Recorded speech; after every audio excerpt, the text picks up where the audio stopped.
तद वैराग्यादविदोष बीज क्षये कैवल्यम।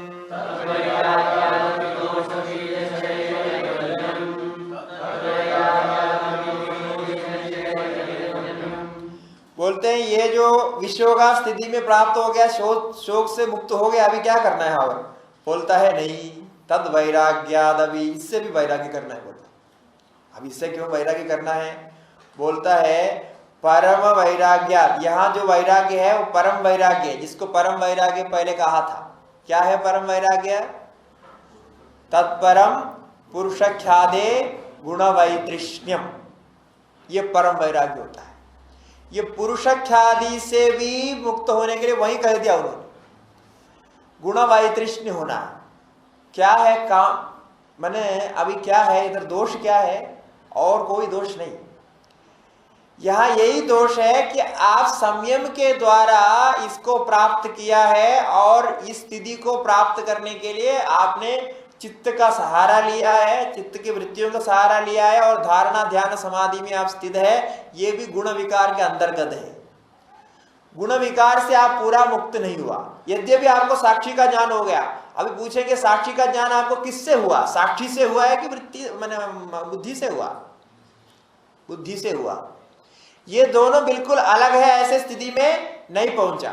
और धर्म मेघ में और इसमें थोड़ा ही अंदर है, और धर्म मेघ के पूर्व स्थिति है, किंतु यहां दोनों का विभाजन का ज्ञान नहीं, केवल पुरुष प्रत्यय मात्र ज्ञान है। इसीलिए ये भी, इसमें भी दोष है। देखो, शोक नहीं हो रहा है, और अविद्यादि क्लेश तो बिल्कुल क्षीण प्राय है। उन्होंने बोल दिया ना, क्षीण क्लेश बंधना, बिल्कुल क्षीण प्राय है कि वो काम करने की कुछ भी शक्ति नहीं उसमें। अभी अविद्यादि क्लेश हो गए तो कोई दुख होने की संभावना नहीं है। विश्व का उसका नाम दे दिया भूमि का, फिर भी आत्यंतिक नहीं है, क्योंकि जब तक गुण विकार वहां काम कर रहा है तब तक ही आप इसमें रह सकते हैं। इसमें पूरी निष्ठा की कोई गारंटी नहीं है। कुछ समय के बाद वो अनीश्वर बन जाएगा। आगे वो अपने आप कहेंगे भाष्यकार, इसका अनीश्वरत्व भी प्राप्त हो सकता है। अभी तो बैठा हुआ है। हम वेदांत में अभ्यास करते समय भी ऐसा होता है, कहीं बैठ करके साधन करेंगे, कुछ समय बहुत शांति है तो साक्षी में बैठने में आराम होता है, वो बिल्कुल हम जो है उसको छोड़ सकते हैं। जैसे भी कुछ विक्रिया आ गई, पता नहीं साक्षी कहाँ चला गया, पता नहीं जाता, और गुस्सा आ गया तो फिर इतना तेजी से गुस्सा आता है तो वो पता नहीं, इतना तो साक्षी का ध्यान किया तो कहाँ हो गया। साक्ष्य करने के लिए मुश्किल होता है। लोग बोल देते हैं कि हम इतना चिंतन करने के बाद भी कोई विकार आ जाता है तो हम वो रोक नहीं पाते, तो इसका मतलब वो अभी पूरा हुआ नहीं है, इसलिए नहीं रोक पाते। कोई स्थिति विशेष प्राप्त हो गया मन के सहारा से, यही है। इसलिए बोला तद वैराग्याद अभी दोष बीज क्षये। दोष का जो बीज है ना, क्या है वो? अविद्या क्षेत्र उत्तरेशम, वो अविद्या है। अविद्या का नाश नहीं हुआ अभी। अविद्या का नाश नहीं होने से तभी कैवल्य हो सकता है। अविद्या का नाश नहीं होने से इसमें फिर विकार होने की संभावना है, क्योंकि खेत आपका वहां है, तैयार है। अविद्या क्षेत्र उत्तरेशम प्रसुप्त अनुविच्छिन्न उदाहरण। तो ये प्रसुप्त के अंतिम स्थिति समझ लो, स्थिति में पहुंचा हुआ है, बिल्कुल सिद्ध जैसा हो गया, किंतु अविद्या क्षय नहीं हुआ। अविद्या क्षय नहीं होने से फिर आ सकता है, इसलिए स्पष्ट बोल दिया उन्होंने। तो आगे देखिए भाष्यकार क्या कह रहे हैं, सत्वं च हेय पक्षे न्यस्तम सत्वस्यायं विवेक प्रत्ययो धर्म। देखिए कितना क्लियरली बोल रहे हैं, यहां आपको भ्रम नहीं होना चाहिए कि ज्ञान हो गया। अभी ये विवेक जो धर्म है ना, ये प्रत्यय जो दिखाई पड़ता है, जो आप जिससे आपको सर्वाधिष्ठातृत्व का भी भान हो रहा है, सर्वज्ञत्व का भी ध्यान होगा, आप सर्व जगह व्याप्त है, ये सब कुछ आपको भान में आ रहा है, किंतु ये सारा खेल सत्वस्यायम, ये सत्व का यह धर्म है। शुद्ध सत्व हो गया, सद्बुद्धि जो स्थिर हो गई, इसलिए ये कर रहा है। सत्वच्च हेय पक्षे न्यस्तः, ध्यान रखना, ये सत्व किस पक्ष में है? हेय पक्ष में है।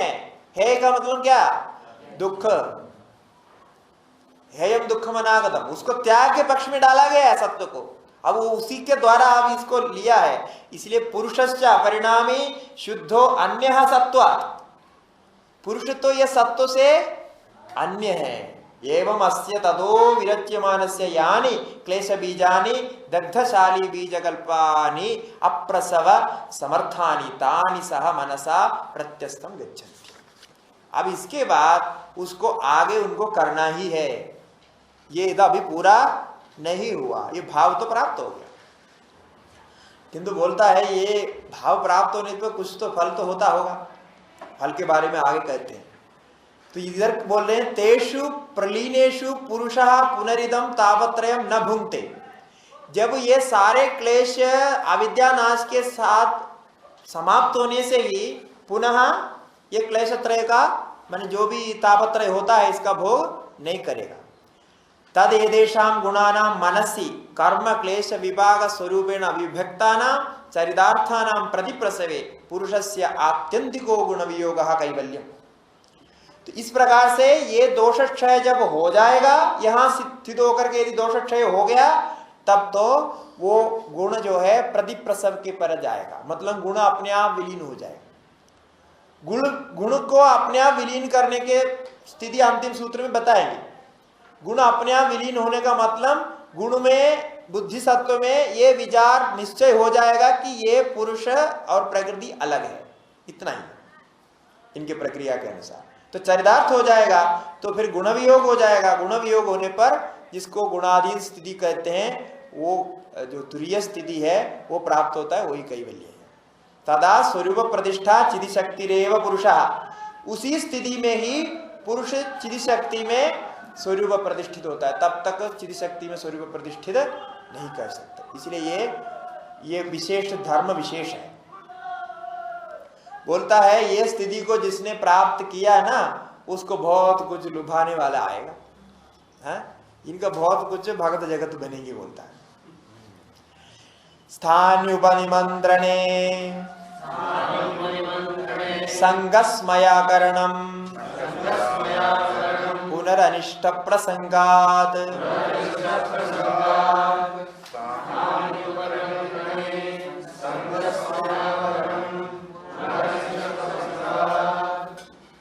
ये देह है ना, इस स्थिति में पहुंच जाने पर उनको बहुत कुछ ऑफर आता है चारों तरफ से, हैं? जैसा अभी छोटे से छोटे लेकर शुरू करो तो इंद्र आकर के निमंत्रण देगा, बाकी लोग भंडारे में बुलाता है, ये तो छोड़ो वो तो होएगा ही तो वहां से लेके इंद्र भी आकर के स्थानीय निमंत्रण करेगा। बोला है इंद्र आकर के बुलाएगा, महात्मा जी आइए हमारे मन स्वर्गलोक में आइए और हमारे आसन में बैठिए और हमारा जो है भोग लीजिए, ऐसा करके निमंत्रण देगा। तो इसमें जो है फंस जाता है। अभी देखिए सारे महात्मा जो भी बनते हैं, जिनका भी होता है, लोग जो भी देखते हैं तो उनको वही देखता है, इनका कितना प्रभाव है। वो प्रभाव का व्यवहार में दिखाई पड़ेगा।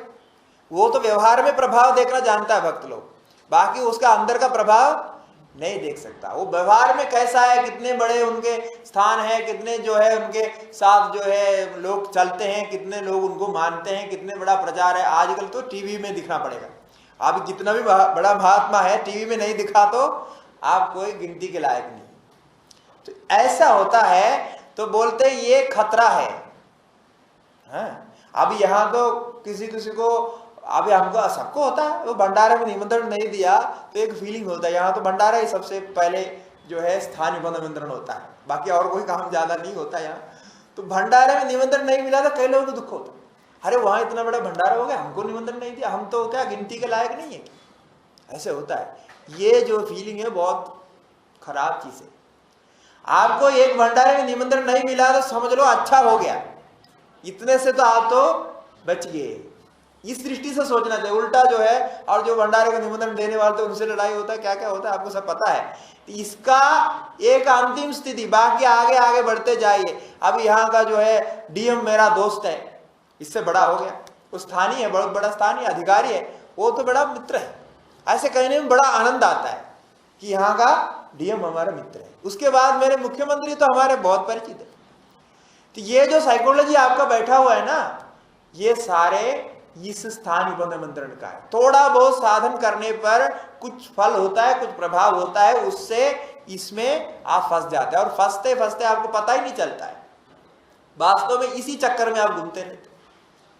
और पर वैराग्य क्या, सामान्य वैराग्य भी ढीला हो जाता है बाद में। पर वैराग्य को और जाना तो बहुत दूर की बात है, सामान्य वैराग्य भी नहीं रहता है, लड़ाई करने लगता है। इसीलिए कई प्रकार का ऐसा स्थान आएंगे। हाँ, कई ऐसे भी विचार है, लोग पूछते हैं आपने इतने काल तपस्या किया, कहीं महंत बना नहीं बना? हाँ, ऐसे पूछते हैं, कहाँ का महंत है आप, कहाँ का मंडलेश्वर है, कहाँ का ये? अरे तपस्या करने से वही फल होता है और क्या होता है? ये बिल्कुल नहीं है, इसका साथ इसका कोई संबंध नहीं है। यह हम बोल रहे स्थानीय उपनिमंत्रणे, स्थानीय माने जो इंद्रादि देवताएं हैं, और भाष्यकार स्पष्ट रूप से बढ़िया आगे वर्णन करेंगे, उसको सुनाएंगे आपको। तो उपनिमंत्रणे संग स्मयाकरणम, उनके साथ संग कर लिया, और संग करने से तो कोई बात नहीं, संग करने से तो फंसेगा ही, उसमें कोई डाउट नहीं है। इंद्र के निमंत्रण आपने स्वीकार कर लिया तो समझ लो अभी आगे नहीं, रिटर्न करना पड़ेगा आपको, मुश्किल है। और इतना भी छोड़ो, दूसरा एक होता है इसमें, एक स्मय होता है, अभिमान होता है। स्मय क्या होता है? अरे इतने बड़े आदमी ने हमको भंडारे में निमंत्रण दिया, हम गया नहीं, ये बोलता है बाद में, ये भी अभिमान रहता है। इतने बड़े आदमी ने हमको निमंत्रण दिया, हम गया नहीं, ये अभिमान होता है। त्यागने के बाद अभिमान, त्याग तो दिया, फिर उसके बाद ये 25 आदमी को बोलता है कि मैंने ऐसा त्याग किया, उन्होंने ऐसा बुलाया था, मैं मना कर दिया, फिर वो इधर बुलाया था मुझे, इतने बड़े जो आदमी ने मुझे बुलाया था, मैंने मना कर दिया, हम नहीं जाते, हम तो हमारे वैराग्य से वो डिस्टर्ब होता है। तो ये जो है स्मय होता है, इसको बोलते हैं स्मय। ये भी बड़ा खतरा होता है। बाकी छोड़ तो देते हैं, फिर उसके बाद बोलते हैं। ये बोलने का मतलब क्या है? आपने छोड़ा नहीं, असली में छोड़ा नहीं, वो आपने देखा कि ये छोड़ना दिखाने पर कुछ फायदा होता है, ये देखा आपने है। ये त्याग दिखाएंगे तो लोग कुछ और सम्मान करेंगे, देखो इतने बड़े स्वामी जी है, उन्होंने इसको भी त्याग दिया, ये स्मरण, देखो वहां तक गया उन्होंने, अभी आगे और कुछ नहीं, और आगे आपको कोई खेल नहीं चलेगा, उन्होंने पता लगाया वो भी, इससे भी उनको आनंद होता है। और आनंद का कैसा पता चलता है? ये लोगों को बोलते हैं, और कई कई लोग प्रचार भी करते हैं कि शंकराचार्य बनने के लिए निमंत्रण दिया था, हमारे स्वामी जी ने छोड़ा है, मतलब भूतपूर्व में शंकराचार्य बना, ये तो लिखते ही है। और कई हमने पर्ची में ये देखा, हम तो इतने हंसे उसको पढ़ के कि कैसे बुद्धि है इनकी, देखिए वो उसमें लिखा है कि उनको शंकराचार्य बनने के लिए निमंत्रण दिया था, लेकिन स्वामी जी ने टुकरा दिया, ये लिखा है पर्ची में उनके विशेषण के रूप में। अब देखिए एक स्वामी जी लिख रहे हैं ऐसा, और उनको पूछ के लिखा होगा, भगत लिखा होगा, शिष्य लिखा होगा, कोई भी लिखा होगा, कि पूछ के तो लिखा होगा। ये ही अभिमान होता है, स्मय होता है। हमने इतना बड़ा त्यागा करके उसमें लिखो, प्लेट में लिख करके उधर लिखा होगा, तो ये स्मय और खतरनाक होता है, ये आपको पता नहीं चलते, क्योंकि ये सब होने पर पुनरनिष्ट प्रसंगा, इनमें से कोई भी एक हो गया तो पुनरनिष्ट हो जाएगा, संबंध हो जाएगा, अनिष्ट संबंध हो जाएगा, बात की एक एक करके धीरे धीरे सब आने लगता है। वो तो लोगों में अनुभव है, ये सब होता ही है। तो बोलते हैं बहुत सारे प्रकार के योगी है तत्त स्थिति को प्राप्त किए हुए, उसमें है प्राथमिक कल्पः, मधुभूमिकः, प्रज्ञा ज्योति, अधिकांत भावनीयश्च। ये जो भूमिकाएं बताई थी ना योगियों की, अलग अलग स्तर में पहुंचने पर ऐसा होता है। एक प्राथमिक कल्प है, उसका लक्षण करते हैं तत्र अभ्यासी प्रवृत्त मात्र ज्योति प्रथम, वो अभ्यास अभी प्रारंभ किया है, साधन शुरू किया है, उनको कहते हैं प्राथमिक कल्प। ये शुरू करने पर भी कुछ कुछ फल उनको होता है। और दूसरा है मधुभूमिका, मधुभूमिका वाला है ऋदंबर प्रज्ञा, ऋदंबर तत्र प्रज्ञा जो पहले कहा गया, वो स्थिति जिनको प्राप्त हो गई उनका नाम है मधुभूमिका। और प्रज्ञा ज्योति ये है भूतेन्द्रिय जयी तृतीय, भूत और इंद्रिय जय जिन्होंने प्राप्त किया, अभी जो बताया, ये जो प्राप्त किया वो प्रज्ञा ज्योति है उनका नाम। और वो उसको क्या होता है, सर्वेषु भावितेषु भावनीयेषु कृत रक्षाबंधः कृत कर्तव्यता साधनादिमान। वो भूत जय और इंद्रिय जय प्राप्त होने पर ऐसा उनके अंदर लगता है कि जो कुछ हमको इधर प्राप्त करना था वो हमने प्राप्त किया, जो आगे प्राप्त करना था वो भी हो गया, अभी इसकी रक्षा करते हुए आगे बढ़ना है, ऐसा सोच के उस भूमि में रह जाता है। उसको भूत जय और इंद्रिय जय प्राप्त करने का जो फल है वो कहां तक है, प्रधान मतलब प्रकृति लय तक का फल उसको प्राप्त हो जाएगा। और चतुर्थ है जो मुख्य है, चतुर्थ है यस्तु अधिक्रांत भावनीय तस्य चित्त प्रतिसर्गम एको अर्थ सप्तविधास्य प्रांत भूमि प्रत्यय। ये आखिरी वाला है, ये कैवल्य में पहुंचा हुआ होता है, यही कैवल्य में पहुंच सकते हैं। अभी जो तृतीय बताया वो यहां तक रुक जाता है। चतुर्थ जो होगा वो अधिक्रांत भावनीय होता है, उससे ऊपर उठा हुआ होता है। और चित्त प्रतिसर्ग को मतलब जो प्रतिसर्ग होता है सबका लय के स्थिति में कैवल्य के जो मुख्य स्थिति है उसको पहुंचता है। और उसको सप्तदा प्रांत भूमि जो पहले कहा गया प्रांत भूमि है 7 प्रकार की, वो हो जाता है। विवेक ख्याति अभिप्लवा हानोपाय सिद्ध होने पर जो प्रांत भूमि होती है वो सिद्ध होता है। यही जीवन मुक्त है, जिसको हम जीवन मुक्त शब्द से कहते हैं।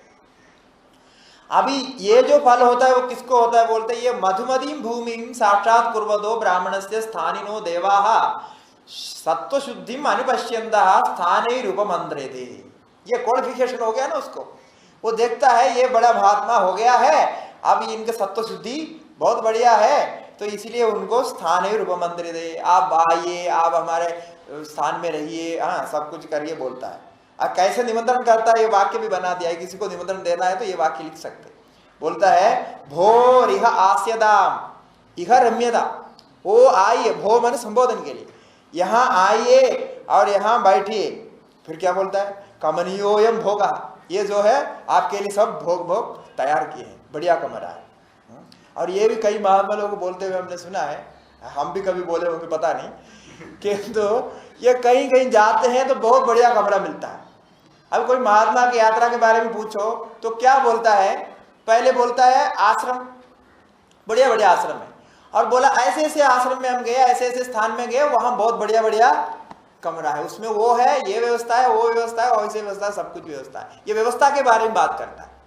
पुराने महात्माओं में कभी हमने ये सुना नहीं कि आश्रम के बारे में या स्थान के बारे में तो कहते हैं, किंतु आजकल जिसको भी पूछो वो पहले ये पूछता है कि अब व्यवस्था कैसी है, और खुद भी बोलता है हम ऐसे ऐसी व्यवस्था में रहा है। तो क्या देखिए कैसे स्थिति है। और बाकी तो अभी और एक चीज आ गया है, अभी कहीं भी आप किसी को भी निमंत्रण दे दो, कुछ भी करो, बोलता है वहां मोबाइल का रेंज है कि नहीं। अभी हम पुणे में जा रहे हैं कार्यक्रम के लिए, वहां भी कई लोगों ने पूछा कि वहां मोबाइल का रेंज है कि नहीं। हमने बोला व्यवस्था करेंगे, इतना जब हो रहा है तो मोबाइल का रेंज भी हो जाएगा। तो ये स्थिति है, ऐसा बदलता है। इसलिए बोल रहे कमनीयो यम भोगा, ये भोग तो बहुत बढ़िया है। और कमनीया यम कन्या, ये कन्या भी है आपके लिए। रसायन इदम जरा मृत्युम बाधते, ये रसायन है, बहुत बढ़िया रसायन बनाया हुआ है। स्वर्गलोक की बात कर रहे हैं, ये तो आपको खाओ जरा मृत्यु फिर नहीं होगा, उनके पास अमृत है ना, वो खिलाएंगे। और वयासिकम इदम यानम, विमान जो जो प्लेन है उसमें आप यात्रा कर सकते हैं, ये दिखाएंगे। और कल्पद्रुमाह, ये देखिए ये सारे कल्प वृक्ष है, गार्डन में ले जाके दिखा रहे हैं। और पुण्या मंदाकिनी, वहां की मंदाकिनी की बात कर रहे हैं स्वर्गलोक में, ये जो है पुण्य मंदाकिनी है। सिद्धा महर्षया, ये बहुत सारे सिद्ध है, हाँ, कोई काम करना चाहते हैं, कराना चाहते हैं तो ये सिद्ध लोग आपको काम कराएंगे। उत्तमा अनुकूला अप्सरसा, और बहुत सारे अप्सराएं हैं, आप नृत्य आदि देखना चाहते हैं तो उसके लिए सेवा करने के लिए भी ये सारे खड़े हैं। दिव्ये श्रोत्र चक्षुषी वज्रोपमः कायः, आपका जो है श्रोत्र और चक्षु, मतलब ये सब देखने के लिए सब ठीक ठाक रहना चाहिए। तो वो बोलता है श्रोत्र और चक्षु ठीक ठाक रहेंगे और आपका शरीर भी तंदुरुस्त रहेगा, कोई पेट की बीमारी इत्यादि होंगे नहीं, इसलिए आराम से रहिए। स्वगुणैः सर्वमिदं उपार्जयताम आयुष्मदा प्रतिपद्यताम इदम अक्षयम अजरम अमर स्थानम देवानाम प्रियमिति। तब वो पूछ सकता है ये सब आप क्यों आप हमको फ्री में दे रहा, इतने सारे सुविधा आप फ्री में दे रहा है क्या। तब वो अपने बोल रहे हैं, जो बुलाने वाला बोलता है ये हम फ्री में नहीं दे रहे, आपने जितना बड़ा काम किया है ना उसका ही ये सब फल, जो काम आपने किया आपका कर्म का ही फल से ये मिल रहा है, इसलिए फ्री की बात नहीं, आप निश्चिंत रहिए, आप आराम से भोग भोगिए। ऐसा करके ये अजर अमर स्थान है, यहाँ आपको जरा नहीं होती, आपको मृत्यु नहीं होती, आराम से आप रह सकते हैं। एवं अभिधीयमानः, इस प्रकार से निमंत्रण देंगे। तो इस प्रकार में क्या, इसमें 2-4 शब्द भी हो जाने पर हमारे लिए तो काफी हो गया, बाकी तो बहुत कुछ बोल दिया। बोलता है तब अभी क्या होगा, अब ऐसी स्थिति में योगी फंसेगा तो क्या चिंतन करना है, अब कोई निमंत्रण तो देंगे ना इस प्रकार। तब बोलता है उसके लिए भी बोल रहे उपाय। ऐसा जब कोई निमंत्रण देता है तो पहले तो निमंत्रण स्वीकार नहीं करना चाहिए। स्वीकार करने पर संग दोष पहले होता है। कोई भी निमंत्रण हो, निमंत्रण को स्वीकार करके फिर नहीं जाना गलत होता है, इसको पाप माना गया है हमारे शास्त्रों में। तो बोलते हैं कि ऐसे चिंतन करना चाहिए योगी को, देखो भाई तुम क्या है सब हमको दिखा रहा है, हम तो बहुत मुश्किल से इतना साधन किया, कितने साल जो है यम नियम का पालन किया, कितने जो है आसन प्राणायाम का पालन किया, बहुत तकलीफ उठाया, तपस्या किया, तब जा करके ये स्थिति हमको प्राप्त हो गई। तुम खाली ये सब दिखा करके हमको फंसाना चाहते, ये सब हमको नहीं चाहिए। बोलता है कभी इसमें संशय आ सकता है, थोड़ा कर लो, कोई बात नहीं, थोड़ा कर लो, बाद में भजन कर लेंगे, क्योंकि अगले जन्म भी तो है। ऐसा होता है, अभी तो मिल रहा है, थोड़ा ले लो, अगले जन्म तो और आएगा, अभी यदि इस जन्म में छूट गया तो अगले जन्म में हो जाएगा, ऐसी बुद्धि हो जाएगी। बोलता है ऐसी बुद्धि नहीं रखना। घोरेषु संसार अंगे अंगारेषु पच्यमानेन मया जनन मरण अंधकारे विपरिवर्तमानेन कथंचित आसादितः क्लेश तिमिर विनाशो योग प्रतिभा। मुझे बहुत मुश्किल से ये योग साधन का ये मार्ग मुझे सिद्ध हुआ था। मैं घोर संसार में कितने जन्मों से पकता जा रहा था और बहुत मुश्किल से मुझे ये जन्म मरण से प्राप्त मुक्ति होने के लिए ये योग प्रदीप मिल गया। और तस्य च ये दे तृष्णायोनयो विषय वायवः प्रतिपक्षाः। और मैं जानता हूँ उस योग प्रदीप के लिए, प्रदीप माने दीपक, उस दीपक के लिए ये तृष्णा को उत्पन्न करने वाले जितने भी आपके जो विषय है ना, ये सारे वायु के समान है, तेज हवा के समान है, वो योग प्रदीप को ये बुझा देंगे, ये मुझे मालूम है। स खलु अहम लब्धालोकः कथम अनया विषय मृग तृष्णया वंचितः तस्यैव पुनः प्रदीप्तस्य संसाराग्नेः आत्मान इंधनी कुर्यामिति। ऐसे में बुद्धिमान मैं जानता हूँ, ऐसे में जानता हुआ ये सब लोग जो लब्ध प्राप्त दिखा रहे हैं और जो स्थिति को मैंने प्राप्त किया, इसके तुलना में क्या है, कुछ नहीं, ये सब विषय मृग तृष्णा है। ये सब दिखाते हैं, कुछ समय के लिए सब कुछ कराएंगे, बाद में बाहर कर देगा। जैसे पंचरत्न होटल में आप जाके रहेंगे तो वो इतना सेवा करता है, इतना सेवा करता है, उनका तो देख करके देखेगा कि बहुत मतलब बहुत कुछ मानता है। किंतु जैसे ही आपका पैसा कम होते जा रहा है, आपके पास पैसा नहीं है पता चलता है, तुरंत वो पुलिस को भी फोन करता है, हमारा ये कस्टमर आ रखा है, ये जो है इसको सीधा पकड़ लो, ये पैसा नहीं दे रहा। अब जो पहले सेवा किया क्या हुआ भाई, इसका कोई संबंध नहीं, वो सारा दिखावा है विषय मृग दृष्टि का। इसी प्रकार के है, वहां भी सब कुछ सेवा करेंगे, जैसा ही सब समाप्त हो गया आपका पुण्य वो धकेल देंगे, क्षीणे पुण्य मरते लोगों में संति, नीचे जो छोड़ देंगे। इसलिए क्या कहो, स्वस्ति वह स्वप्नोपमेभ्यः कृपण जन प्रार्थनीयेभ्यो विषयेभ्यः। ऐसे एक वाक्य उन्होंने प्रयोग किया कि आप सबको नमस्कार है, मतलब ऐसी भावना भी नहीं रखना कि इतने हमने छोड़ दिया, ये भावना नहीं रखना। इन विषय भोगों को नमस्कार है, आपको भी नमस्कार है, आप कृपा करके हमको छोड़ दो, इसमें मत फंसाओ। स्वस्ति वह, आपको नमस्कार है। कौन है? स्वप्नोपमेभ्यः कृपण जन प्रार्थनीयेभ्यः विषयेभ्यः। कृपण जन जो छोटे मोटे मांगते हैं, ऐसे लोगों के द्वारा प्रार्थनीय जो विषय होता है, जितने विषय है ऐसे विषयों से हमें बचाएं, ये आपसे प्रार्थना है, आपको धन्यवाद, ऐसा कहा। इस प्रकार से भावना करते हुए संगम अकृत्वा स्मयम अभी न कुर्यात। संग तो ये तो संग से तो मुक्त हो गया, अभी वो निमंत्रण लिया नहीं, बच गया। अब उसके बाद फिर ये भावना रहती है, मैंने ऐसे निमंत्रण को ठुकरा दिया। उसके लिए क्या बोल रहे, देखिए, एवं अहम देवानव भी प्रार्थनीय। देखिए, मुझे तो देवता भी आकर के हाँ निमंत्रण देके जाते हैं, आप कौन होते हैं? हाँ, ऐसा करके स्मय करते, स्मयादयम सुस्थितम मन्यमानः। ये स्मय से क्या होता है, उसके अंदर एक गलत भावना बैठ जाती है, मैं तो सुस्थित हो गया हूं, मैं तो सिद्ध बन गया। क्यों? क्योंकि देवता भी आकर के मेरे को निमंत्रण दे रहा है, तो मतलब सुस्त तो हो गया, तभी तो हो रहा है ये सब। हाँ, मृत्युना केशेषु गृहीतमिव आत्मानं न भावेति। बोलता है ये स्मय करने से क्या दोष है, वो अपने को गलतफहमी से सिद्ध मान लेता है, आगे साधन नहीं करता है। जिस स्थिति में भी आप अपने को सिद्ध मानते हैं फिर आगे साधन करने का मन नहीं होता, वो खत्म हो जाता है। इसीलिए विद्यार्थी बने रहना बहुत अच्छा है साधन के लिए। विद्यार्थी बने रहेंगे ना, जिज्ञासा भी बनी रहती है और पढ़ने की इच्छा भी रहती है, और जो है अहंकार को कम करके रख सकते, ये सब होता है। किंतु गुरु बन जाना, आचार्य बन जाने से ये मुश्किल हो जाता है। उनको समझ में आ जाता है हमने तो सब पढ़ लिया, देखो हमको इतना जो है ज्ञान हो गया, हमको इतने लोग सुनने आ रहे, इसका मतलब हमको आगे कुछ और करना नहीं। ऐसे फिर आचार्य लोग अपने आप पढ़ना छोड़ देते। वो बोलते भी है कि हम बहुत साल से प्रवचन कर रहे हैं, पढ़ने का टाइम नहीं मिलता। हाँ ऐसे बोलते हैं, उनको पूछ लो, मतलब बहुत साल से आप प्रवचन कर रहे हैं भाई, बिना पढ़े कर रहे हैं क्या? ऐसे करना पड़ता है क्योंकि समय नहीं मिलता है, या फिर उनकी भावना ही ऐसी हो जाती है अब क्या पढ़ना है, हमने तो ये भी पढ़ लिया, वो भी पढ़ लिया, सब पढ़ लिया, और जो हमको बोलना आ रहा है तो वो वहां ब्लॉक हो जाता है। उनके ज्ञान में इंप्रूवमेंट फिर नहीं होगा, आगे साधन में होना मुश्किल है। इसीलिए उस स्थिति में पहुंचने के पहले ये सावधान होना चाहिए कि आपके भावना में आप विद्यार्थी भावना ही रखे तो अच्छा है। सिद्ध भावना कभी भी नहीं आने दे। सिद्ध भावना हो गया तो आपकी गाड़ी रुक गई, फिर नहीं बढ़ेगी आगे, क्योंकि जो सिद्ध होता है स्वयं भावना नहीं करता। बात ये, जो सिद्ध होगा, जो ज्ञानी होगा, ज्ञानी कभी भी मैं ज्ञानी हूं ऐसा नहीं सोचता, ऐसा कहता भी नहीं, वो दूसरे लोग कहते हैं। तो ज्ञानी हूं जो भावना हो गई, जिसको सिद्ध हूं मैं गुरु हूं भावना हो गई, उसको वो सब नहीं है, उसको और साधन की आवश्यकता होती है। इसलिए कह रहे हैं कि इसका यही दोष है कि वो कभी चिंतन नहीं करेगा कि मृत्युना केशेषु गृहीतमिव आत्मानं न भावयति, मेरे सिर में मृत्यु आकर के बाल में पकड़ के कभी भी मुझे मृत्यु खत्म कर सकती है, ऐसी भावना उसको फिर नहीं होगी, क्योंकि वो डरेगा नहीं किसी से।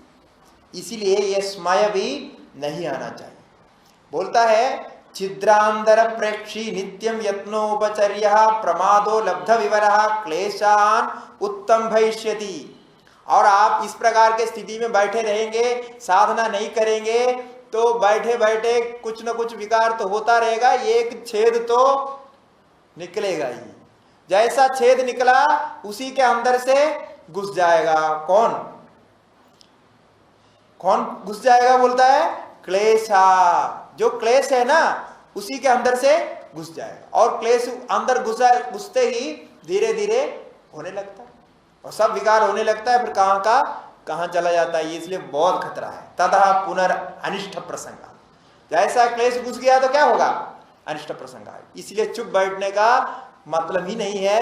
आप अपने को शिष्य मान करके, विद्यार्थी मान करके निरंतर करता रहे, साधक रूप में बने रहे तो आपके आगे प्रतिदिन प्रतिक्षण वृद्धि होगी, नहीं तो नहीं हो सकता। ये विचार उसको बंद कर देता। ऐसे बहुत सारे साधक इस स्थिति में फंस जाते, फिर आगे नहीं होता। तो ये इसलिए उन्होंने बहुत बढ़िया इसको समझाया और सावधान भी किया। अब एक मुख्य सूत्र आता है जो सांख्य प्रक्रिया से जुड़ी हुई बात है, और ये जितने भी परिणाम हो रहा है और सर्वज्ञातृत्व आदि जो सिद्धि अभी बताए हैं ये सब हो रहे हैं, उसका परिणाम क्या होता है, किस परिणाम के अंतर्गत ये सर्वज्ञातृत्व, सर्वभाव अधिष्ठातृत्व और जो भूत जय आदि से जो भी फल प्राप्त होता है किस प्रकार हो रहा है, इसके लिए ये सूत्र है। क्षण तत्क्रमयो संयमादिवेगजं ज्ञानम्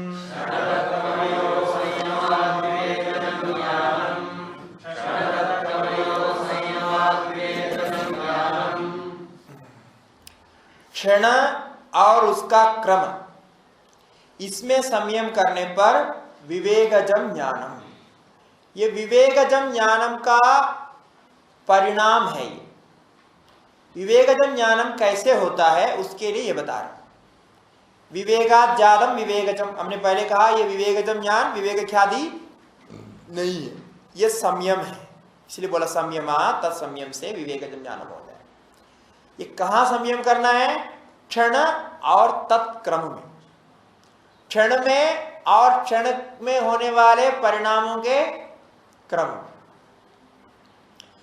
हमारे ज्ञान के अनुसार क्षण जो है समय के बहुत बहुत छोटे इकाई है, वो माप है।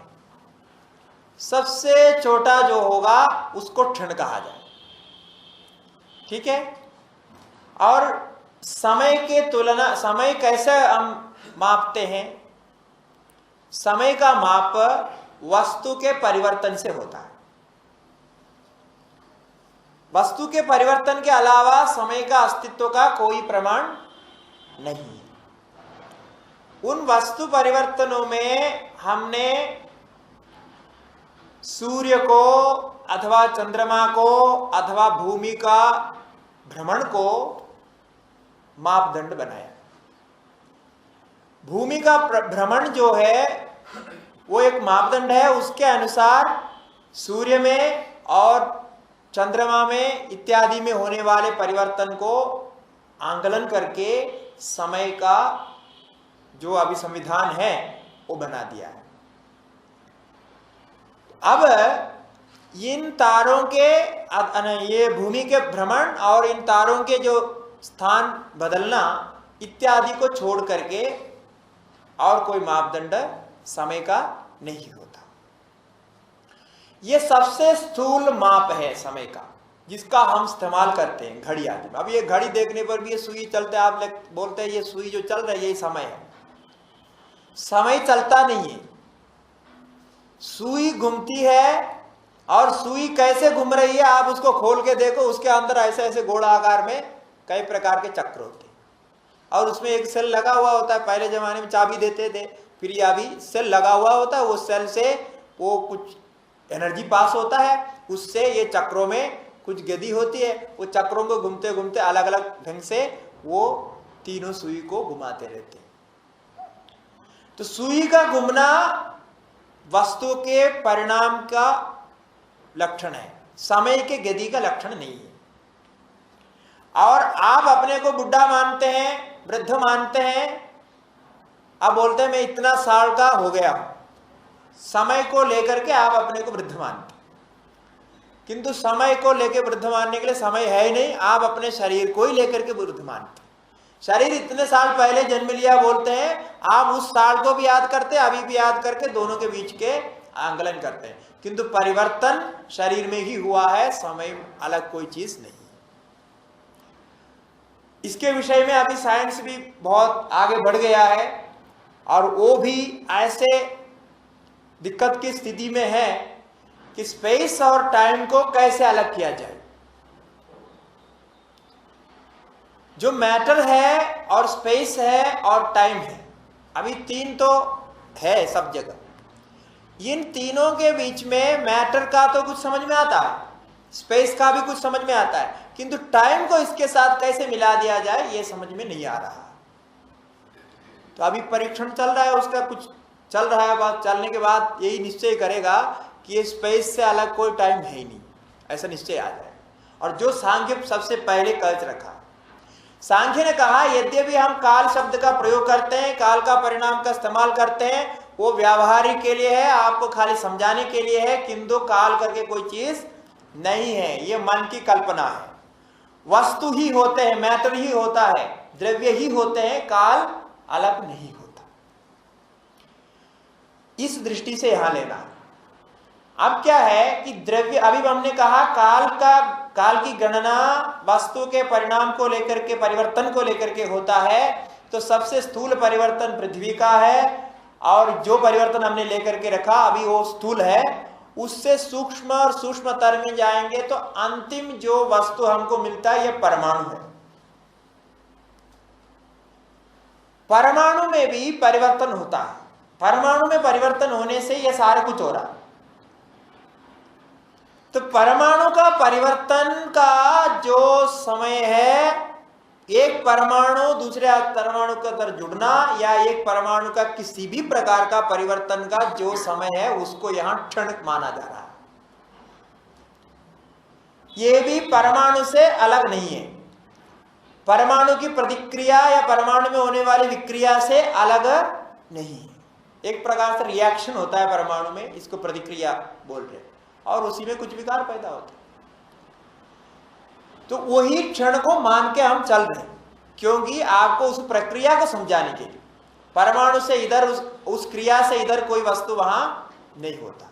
और परमाणु भी कहीं क्रिया कर रही है तो वहां स्पेस जरूर है। वो कल हम इसके बारे में विचार किया, आकाश के बारे में। तो परमाणु भी स्पेस के अंदर है, परमाणु के अंदर भी स्पेस है, और परमाणु जो स्वयं स्थित है वो भी स्पेस में है। तो इस दृष्टि से ये यहां चिंतन करना चाहते हैं, और बिल्कुल साइंस के प्रक्रिया से मिलते हैं। और यदि साइंस में ये रिसर्च करने वाले यदि इसका सहारा लेते हैं सांख्य की इस प्रक्रिया को, तो उनको बहुत कुछ इसमें गुंजाइश है, क्योंकि इनका जो चिंतन करने की जो रीति है वो बिल्कुल आपको सही दिशा में ले जाता है।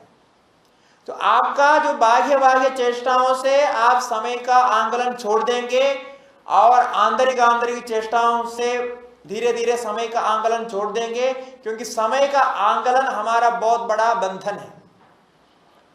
हम कह देते हैं कि समय का परिवर्तन से सब परिवर्तित होता है, किंतु परिवर्तन से समय का करते हैं, समय का परिवर्तन से एक वस्तु परिवर्तित नहीं होता। वस्तु को परिवर्तन से ही हम समय का आंकलन करते हैं। और यह हमारे अंदर इतना रूढ़ हो गया है, पक्का हो गया है, कि हम समय से अतीत या समय को छोड़ करके कोई चिंतन नहीं कर पा रहे। हम कार्य करते हैं या विचार करते हैं या हमारे अंदर कोई भी गतिविधि होती है, हम कुछ भविष्य में करना चाहते हैं या भूत में किया है या वर्तमान में कर रहे हैं, किसी भी स्थिति में हम कुछ भी कर रहे हैं, तो हम समय को ही सबसे पहले रखते हैं, बाद में बाकी का चिंतन होता है। और जो चीज है ही नहीं। अब देखिए कितने गलतफहमी है। ऐसे गलतफहमी में रहते हुए आप वस्तु स्थिति में पहुंच नहीं सकते, ये इनका कहना है। आप वस्तु का असली परिणाम जानना चाहते हो तो आपको इस समय के सीमा से बाहर आना पड़ेगा, तभी आप वस्तु का परिणाम जान सकते हो। नहीं तो आप समय का परिणाम मान लेंगे उसको, तब आप वस्तु का परिणाम को कैसे जानेंगे? तो आप समय से वस्तु को आंकलन कर रहे हैं, वस्तु से समय को आंकलन नहीं कर रहा। समय केवल आपके मन के द्वारा कल्पित है और व्यवहार के लिए बोला जाता है, उसके लिए शास्त्र भी बना है, सब कुछ है, किंतु वो वस्तु और वस्तु के परिणति क्रिया से अलग नहीं है। जो मैटर और स्पेस टाइम बोलते हैं, इसमें यहां मैटर भी है और क्रिया है, क्रिया को लेते ही, क्योंकि इनके यहां क्रिया को लेना आवश्यक होता है, क्योंकि गुणम चलवृत्तम है।